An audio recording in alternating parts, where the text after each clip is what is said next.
முருகா. என் அன்பு பிள்ளையே, இன்று ஆவணி திங்களில் இதை கேட்டு முடித்த 1 மணி நேரத்தில் நல்ல செய்தி உன் வீடு தேடி வரப்போகின்றது. அதற்கான காலகட்டம்தான் இது. ஒரு பெண்ணின் வாழ்க்கையில் தாலி கட்டும் தருணம் என்பது உயர்ந்த புனிதமான தருணம்.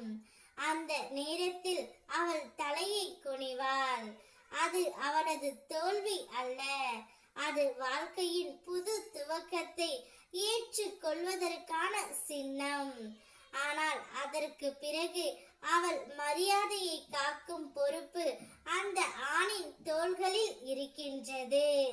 மனைவியின் தலையை மீண்டும் மீண்டும் குனிய வைக்கிறவன் வாழ்க்கையின் அர்த்தத்தை உணராதவன். ஆனால் அவள் மரியாதையை காப்பாற்றுகிறவன், அவள் சிரிப்பை காக்கிறவன், அவள் கனவுகளை உயர்த்துகிறவன், அவனே உண்மையான கணவன். இத்தகைய ஆண் பெண்ணின் இதயத்தில் மட்டுமல்ல, என் கண்களிலும் பெருமை பெற்றவன். அவன் இல்லம் என் அருளால் ஒளி வீசும். அவனுடைய வாழ்வு என் ஆசீர்வாதத்தாலே நிறையும். நிச்சயம் உனக்கு பண மழை பொழியும் நேரம்தான் இது. இந்த நேரத்தில் நீ என்ன விரும்பி கேட்டாலும் நான் உனக்கு கொடுக்க தயாராகி விடுவேன். கோபமாக பேசினால் குணத்தை இழப்பாய், வேகமாக பேசினால் அர்த்தத்தை இழப்பாய், வெட்டியாய் பேசினால் வேலையை இழப்பாய், அதிகமாக பேசினால் அமைதியை இழப்பாய், ஆணவமாய் பேசினால் அன்பை இழப்பாய், சிந்தித்து பேசினால் சிறப்போடு வாழ்வாய் பிள்ளையே. ஒரு மனது உன்னையே தேடி வந்து பேசி தொல்லை கொடுக்கிறது என்றால் யாரும் இல்லாமல் இல்லை.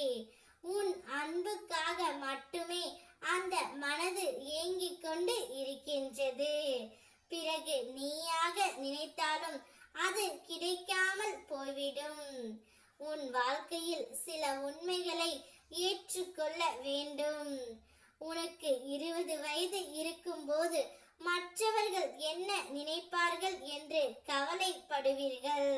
40 வயதாகும் போது மற்றவர்கள் என்ன நினைப்பார்கள் என்று கவலைப்படுவதை நிறுத்தி இருப்பீர்கள். 60 வயது ஆகும்போதுதான் உங்களை பற்றி யாரும் நினைக்கவில்லை என்றே உணர்வீர்கள். அவரவருக்கு கவலைப்பட அவரவர் வாழ்க்கை இருக்கின்றது.